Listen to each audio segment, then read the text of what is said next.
जय हिंद दोस्तों, कैसे हैं आप सभी लोग। उम्मीद करता हूं आप सभी मस्त होंगे और अपने शिक्षण कार्य में व्यस्त होंगे। स्वागत है आप सभी का सीटेट जनवरी 2024 के एग्ज़ाम में। और आज हम करने वाले हैं क्लास 2, जो कि क्लास 1 हो चुका है। जो भी स्टूडेंट क्लास 1 नहीं देखे हैं वह जाकर देख लें, प्लेलिस्ट में पड़ा हुआ है। और आज हम करेंगे प्रीवियस ईयर क्वेश्चन पेपर जनवरी 2021, वह भी एसएसटी का पेपर जो सेकंड में आता है।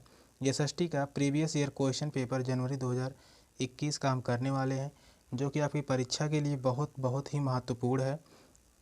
चैनल पर नए हैं तो चैनल को सब्सक्राइब जरूर कर लीजिए। चलिए चलते हैं क्वेश्चन की तरफ। और आज का पहला क्वेश्चन है, कथन ये है, अकबर, जहांगीर और शाहजहां ने सुलह ए कुल सर्वत्र शांति के विचार को शासन का सिद्धांत बनाया। कथन बी है, विभिन्न धर्मों से जुड़े हुए व्यक्तियों के साथ विचार विमर्श से अकबर की समझ बनी कि जो विद्वान धार्मिक रीति और मंताधता पर बल देते हैं वे अक्सर कट्टर होते हैं। ऑप्शन है ए सही है किंतु बी गलत है। ऑप्शन बी है ए गलत है किंतु बी सही है। ऑप्शन सी है ए एवं बी दोनों सही हैं और ए का कारण बी है। फोर्थ ऑप्शन है ए एवं बी दोनों सही हैं किंतु ए का कारण बी नहीं है। तो कौन सा ऑप्शन सही होगा इन चारों ऑप्शन में से।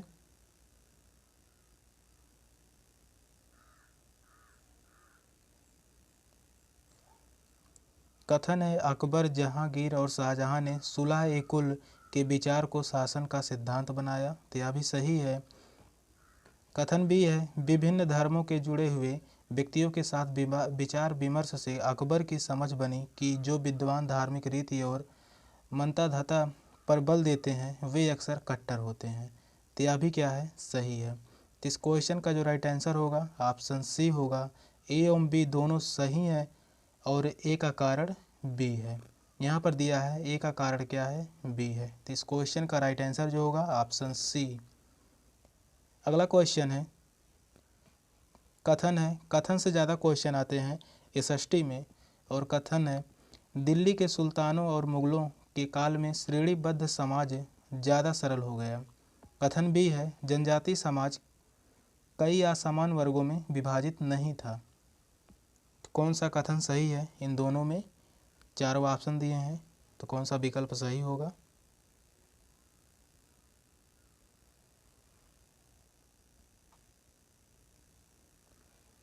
कथन ये है, दिल्ली के सुल्तानों और मुगलों के काल में श्रेणीबद्ध समाज ज़्यादा सरल हो गया। तो यह क्या है, गलत है। सरल नहीं था बल्कि क्या था, जटिल था। और कथन भी है, जनजाति समाज कई असमान वर्गों में विभाजित नहीं था। तो यह बात क्या है, सही है। जनजाति समाज जो थे वह विभाजित नहीं थे। तो यहाँ पर जो होगा ए गलत है किंतु बी सही है। किस ऑप्शन में है, तो वह है ऑप्शन बी में। इस क्वेश्चन का जो राइट आंसर होगा ऑप्शन बी होगा। ए गलत है, बी सही है। नेक्स्ट क्वेश्चन है, कथन है, बहादुर शाह जफर ने मुखियाओं और शासकों को चिट्ठी लिखकर अंग्रेजों से लड़ने के लिए भारतीय राज्यों का एक संघ बनाने का आह्वान किया। कथन भी है, बहादुर शाह जफर के 1857 के बगावत को अपना समर्थन देने के फैसले ने स्थिति रातों रात पीड़ित बगावतियों के पक्ष में बदल दी। इन दोनों कथन को पढ़िए और इन चारों ऑप्शन में से कौन सा ऑप्शन सही होगा, सही का उत्तर दीजिए।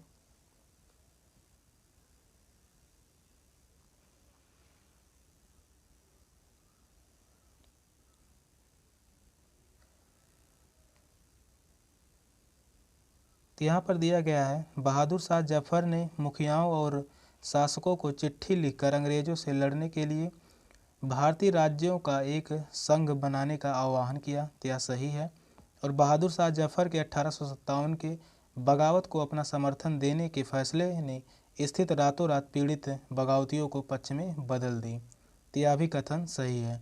दोनों कथन सही हैं और ए ने बी को सुनिश्चित किया। तो इस क्वेश्चन का जो राइट आंसर होगा ऑप्शन सी होगा। ए और बी दोनों सही हैं एवं ए ने बी को सुनिश्चित किया। अगला क्वेश्चन है, औपनिवेशिक काल के दौरान महिलाएं जाति एवं सुधार के संदर्भ में निम्नलिखित में से कौन सा विकल्प गलत है। यहाँ गलत पूछा है। फर्स्ट ऑप्शन जो है, पंडित रमाबाई ने पूना में एक विधवा गृह की स्थापना की। सेकंड ऑप्शन है प्राचीन ग्रंथों के ज्ञान से सुधारकों को नए कानून बनाने में मदद मिली। थर्ड ऑप्शन है विद्यासागर ने विधवा विवाह का सुझाव दिया। फोर्थ ऑप्शन है प्रार्थना समाज ने केवल हिंदू ग्रंथों पर विचार विमर्श किया। तो कौन सा ऑप्शन सही होगा इन चारों ऑप्शन में से?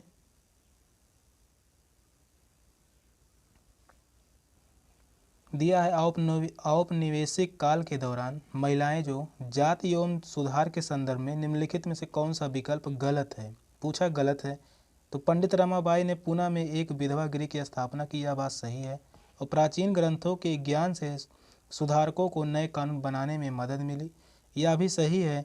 और विद्यासागर ने विधवा विवाह का सुझाव दिया, यह भी सही है। लेकिन प्रार्थना समाज ने केवल हिंदू ग्रंथों पर विचार विमर्श किया, यह बात क्या है? गलत है। तो इस क्वेश्चन का जो राइट आंसर होगा ऑप्शन डी होगा। गलत पूछा था, यही गलत है। नेक्स्ट क्वेश्चन है तेलंगाना राज्य पहले भारत के किस राज्य का हिस्सा था? तेलंगाना राज्य पहले भारत के किस राज्य का हिस्सा था? तो मध्य प्रदेश, कर्नाटक, महाराष्ट्र, आंध्र प्रदेश। तो कौन सा ऑप्शन सही है? किस राज्य का पहले हिस्सा था तेलंगाना राज्य? तो वह था आंध्र प्रदेश राज्य का। तेलंगाना राज्य जो था वह आंध्र प्रदेश राज्य का हिस्सा था। अलग कब हुआ? अलग हुआ था 2 जून 2014 को तेलंगाना राज्य जो वह आंध्र प्रदेश से अलग हुआ। और तेलंगाना राज्य जो था यह भारत का 29वां राज्य बना। भारत का क्या है? यह 29वां राज्य बना तेलंगाना राज्य। और तेलंगाना राज्य की जो राजधानी है वह है हैदराबाद। हैदराबाद क्या है? तेलंगाना राज्य की राजधानी है। तो इस क्वेश्चन का जो राइट आंसर होगा ऑप्शन डी होगा, आंध्र प्रदेश से अलग हुआ था। नेक्स्ट क्वेश्चन है निम्नलिखित कथनों पर ध्यान दें और लोकतंत्र में संचार माध्यम की सही भूमिका का चयन करें। ए है इसे समाचार के माध्यम से नागरिकों को सूचना पहुंचानी चाहिए। बी है इसे विज्ञापन के दृष्टिकोण को समाचार कार्यक्रमों के माध्यम से देनी चाहिए। सी है इसे हर दृष्टिकोण की चर्चा करनी चाहिए। कौन सा ऑप्शन सही होगा इन चारों ऑप्शन में से?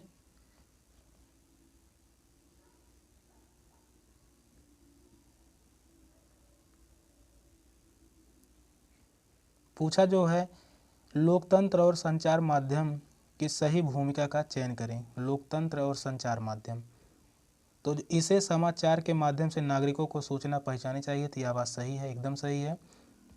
बी में दिया गया इसे विज्ञापन के दृष्टिकोण को समाचार कार्यक्रमों के माध्यम से देनी चाहिए। तो यह बात क्या है? गलत है। कार्यक्रमों के माध्यम से नहीं बल्कि क्या है, नागरिकों को सीधा सीधा पता होना चाहिए क्या हो रहा है क्या नहीं।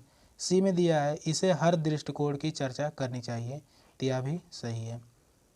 तो इस क्वेश्चन का जो राइट आंसर होगा ए और सी दोनों सही हैं,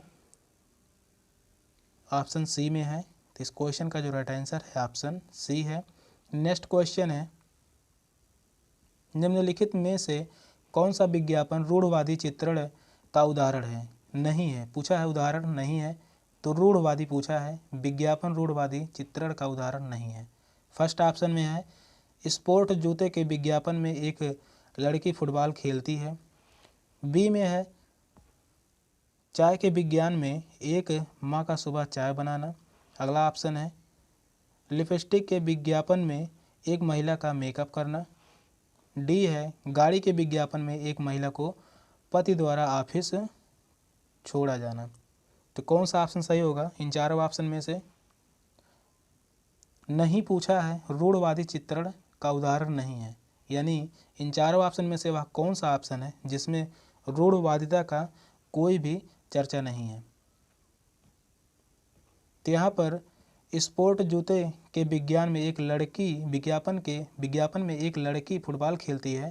तो यह सही है, इसमें रूढ़वादिता तो नहीं है।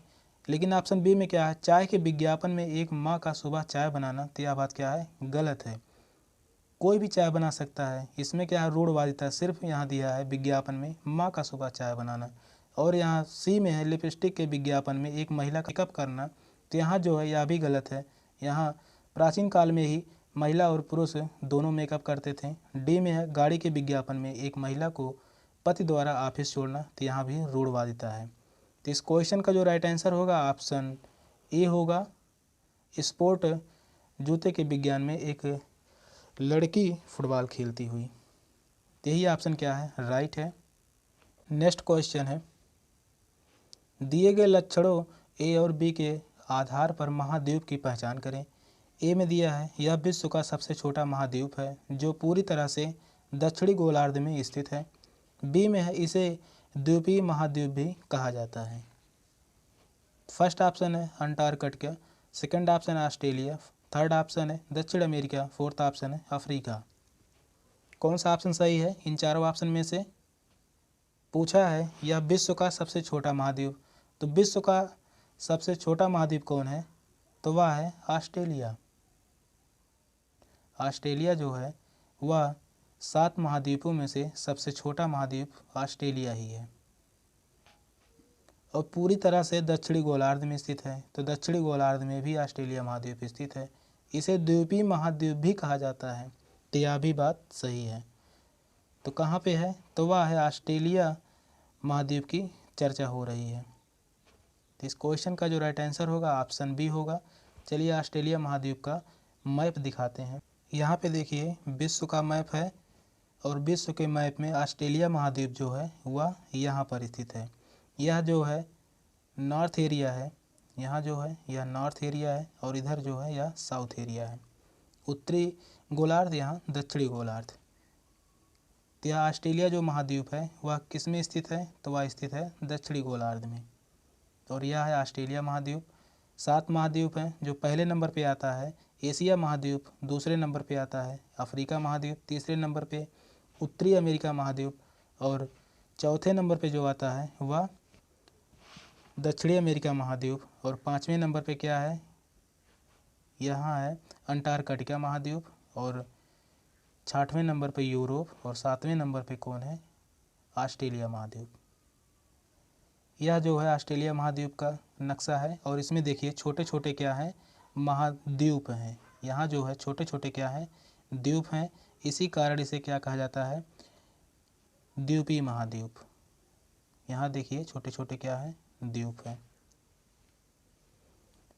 चलिए नेक्स्ट क्वेश्चन है, सौरमंडल में हम जैसे जैसे सूर्य से दूर जाते हैं, फर्स्ट ऑप्शन है ग्रहों द्वारा सूर्य के चारों ओर एक परिक्रमण करने की अवधि बढ़ती जाती है। ग्रहों द्वारा सूर्य के चारों ओर एक परिक्रमण करने की अवधि घटती जाती है। थर्ड ऑप्शन में है ग्रहों का आकाश क्रमशः घटता जाता है। और फोर्थ ऑप्शन में है सूर्य के बहुत नज़दीक के ग्रह गैस और तरल पदार्थों से बने होते हैं और सूर्य से बहुत दूर स्थित ग्रह चट्टानों से बने होते हैं। तो कौन सा ऑप्शन सही होगा इन चारों ऑप्शन में से? पूछा है सौरमंडल में हम जैसे जैसे सूर्य से दूर जाते हैं तो क्या होता है? तो वह होता है ग्रहों द्वारा सूर्य के चारों ओर एक परिक्रमण करने की अवधि बढ़ती जाती है। तो इस क्वेश्चन का जो राइट आंसर होगा ऑप्शन ए होगा। नेक्स्ट क्वेश्चन है, कल्पना करें यदि पृथ्वी अपने कक्षीय समतल की ओर नहीं झुकी होती तो ए में है प्रदीपी वृत्त और देशांतर रेखाएं एक दूसरे से मिल जाती। बी है प्रदीप्ति वृत्त और अक्षांशीय रेखाएं एक दूसरे से मिल जाती। सी है किसी क्षेत्र विशेष में कोई मौसमी परिवर्तन नहीं होता। डी में है किसी क्षेत्र विशेष में ज़्यादा मौसमी परिवर्तन होता। तो सही विकल्प का चयन करें। तो इन चारों ऑप्शन में से कौन सा ऑप्शन सही है? उत्तर दीजिए।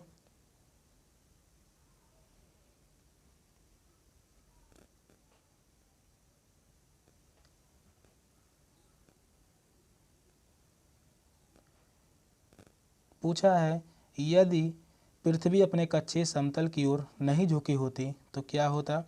ए में है प्रदीप्त वृत्त और देशांतर रेखाएं एक दूसरे से मिल जाती, तो यह सही है। और प्रदीप्त वृत्त और अक्षांशीय रेखाएं एक दूसरे से मिल जाती, तो यह गलत है। अक्षांशीय रेखाएं क्या है? एक दूसरे से नहीं मिलती। और किसी क्षेत्र विशेष में कोई परिवर्तन नहीं होता, तो यह भी सही है। और किसी क्षेत्र विशेष में ज़्यादा मौसमी परिवर्तन होता तो यह भी गलत है। राइट क्या है, ए और सी। इस क्वेश्चन का जो राइट आंसर होगा ऑप्शन ए होगा। नेक्स्ट क्वेश्चन है,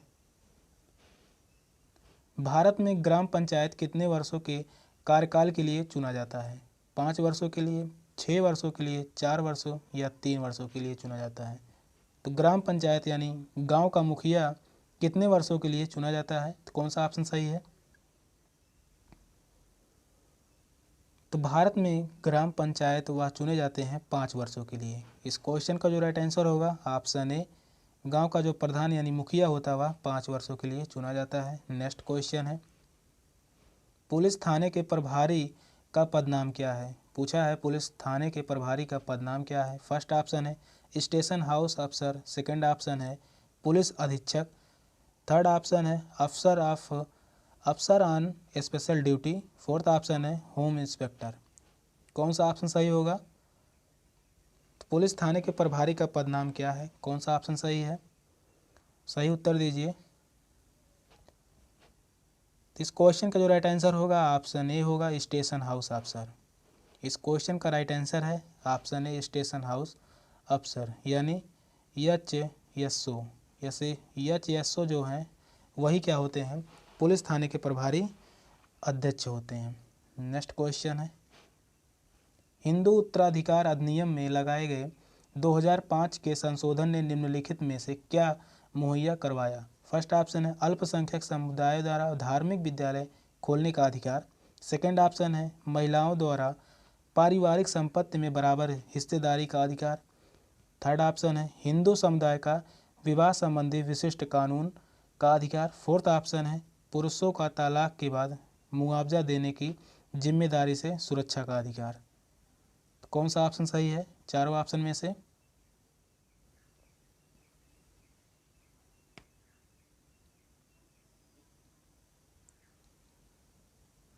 पूछा है हिंदू उत्तराधिकार अधिनियम में लगाए गए 2005 के संशोधन में निम्नलिखित में से क्या मुहैया करवाया? तो वह है महिलाओं द्वारा पारिवारिक संपत्ति में बराबर हिस्सेदारी का अधिकार। यही ऑप्शन क्या है? राइट है इस क्वेश्चन का। नेक्स्ट क्वेश्चन है, भारतीय संविधान की व्याख्या का अंतिम अर्थ निर्णायक किसे माना जाता है? भारत के राष्ट्रपति को, संसद को, न्यायपालिका को या अटॉर्नी जनरल को? तो भारतीय संविधान की व्याख्या का अंतिम अर्थ निर्णायक किसे माना जाता है? कौन सा ऑप्शन सही है? तो वह है ऑप्शन सी, न्यायपालिका। न्यायपालिका को ही भारतीय संविधान की व्याख्या का अंतिम निर्णायक माना जाता है, यानी कोर्ट। नेक्स्ट क्वेश्चन है, अत्याचार निवारण अधिनियम 1989 को निम्नलिखित में से कौन से समुदाय को न्याय दिलाने के लिए पारित किया गया था? फर्स्ट ऑप्शन है दलित एवं अल्पसंख्यक, सेकंड ऑप्शन है अल्पसंख्यक एवं आदिवासी, थर्ड ऑप्शन है आदिवासी एवं दलित, फोर्थ ऑप्शन है केवल अल्पसंख्यक। कौन सा ऑप्शन सही है?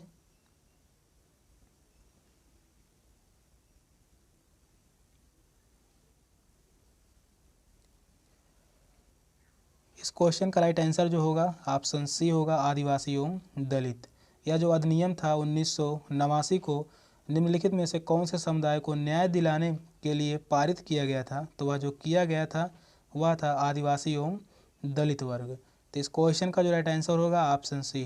नेक्स्ट क्वेश्चन है, ऐसी राजनीतिक व्यवस्था जिसमें एक से ज़्यादा स्तर की सरकार हो उसे कहा जा सकता है? तो धर्मनिरपेक्ष, उदारवादी, गणतंत्रात्मक, संघवाद। कौन सा ऑप्शन सही होगा इन चारों ऑप्शन में से? पूछा है ऐसी राजनीतिक व्यवस्था जिसमें एक से ज़्यादा स्तर की सरकार हो उसे कहा जा सकता है? तो क्या कहा जा सकता है? तो वह संघवाद कहा जा सकता है। इस क्वेश्चन का जो राइट आंसर होगा ऑप्शन डी होगा, संघवाद। नेक्स्ट क्वेश्चन है, निम्नलिखित में से कौन सी नीति सामाजिक न्याय को प्रोत्साहित करती है? नीति जो है वह सामाजिक न्याय को प्रोत्साहित करती है। ए है सरकारी नौकरियों में सूचीगत दलित जाति के उम्मीदवार को अच्छा आरक्षण देना, और बी है न्यूनतम मेहनताना कानून पारित करना। कौन सा ऑप्शन सही होगा?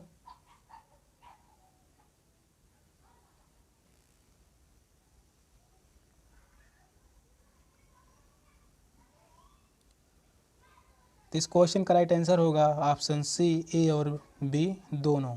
दिया है नीति सामाजिक न्याय को प्रोत्साहित करती है, तो सरकारी नौकरियों में सूचीगत दलित जाति के उम्मीदवार को आरक्षण देना, यह भी सही है। और न्यूनतम मेहनताना कानून पारित करना, तो यह भी सही है। नेक्स्ट क्वेश्चन है, नई दिल्ली के वास्तुशैली की चर्चा में एक शिक्षक को केंद्रित करना चाहिए।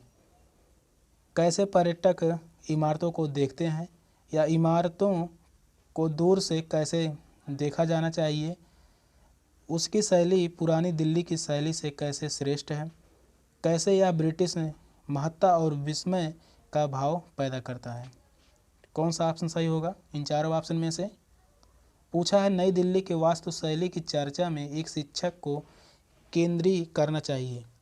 कैसे पर्यटक इमारतों को देखते हैं, तो यह क्या होगा? गलत होगा। और इमारतों को दूर से कैसे देखना चाहिए, तो यह भी कोई चर्चा का विषय नहीं है। और उसकी शैली पुरानी दिल्ली की शैली से कैसे श्रेष्ठ है, तो यह भी उतना उत्तम नहीं है। डी में क्या है, कैसे यह ब्रिटिश महत्ता और विस्मय का भाव पैदा करता है, इसमें क्या है, चर्चा की बात जो है वह ज़्यादा है। तो इस क्वेश्चन का जो राइट आंसर होगा ऑप्शन डी होगा। नेक्स्ट क्वेश्चन है, इतिहास शिक्षण का उद्देश्य केंद्रित होना चाहिए। तो भूतकाल में क्या घटित हुआ यह बताना, भूतकाल में यह कैसे घटित हुआ यह याद रखना, उन मुद्दों की पहचान करना जो वर्तमान में भी प्रासंगिक हैं, अधिगमकर्ता में क्रियात्मक क्षमता विकसित करना। तो कौन सा ऑप्शन सही होगा? इतिहास शिक्षण का उद्देश्य केंद्रित होना चाहिए, तो क्या होना चाहिए वही बताना है। तीन चारों ऑप्शन में से कौन सा ऑप्शन सही होगा?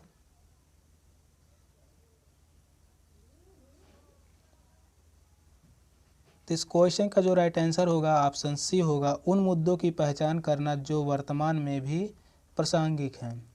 यही ऑप्शन क्या है, राइट है इस क्वेश्चन का। नेक्स्ट क्वेश्चन है, समसामयिक मुद्दों को सामाजिक विज्ञान की कक्षा में लाने के क्या उद्देश्य होने चाहिए।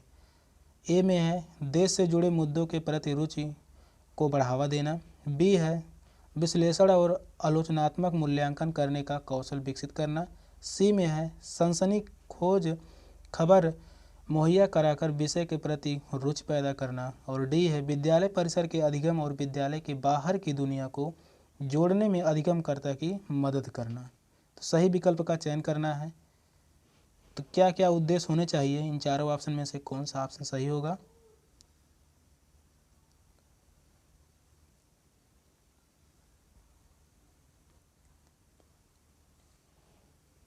तो यहाँ पूछा है समसामयिक मुद्दों और सामाजिक विज्ञान की कक्षा में लाने के क्या उद्देश्य होने चाहिए। तो देश से जुड़े मुद्दे के प्रति रुचि को बढ़ावा देना, यह सही होगा। और यहाँ पर दिया है विश्लेषण और आलोचनात्मक मूल्यांकन करने का कौशल विकसित करना, यह भी क्या होगा, अपने आप में सही होगा।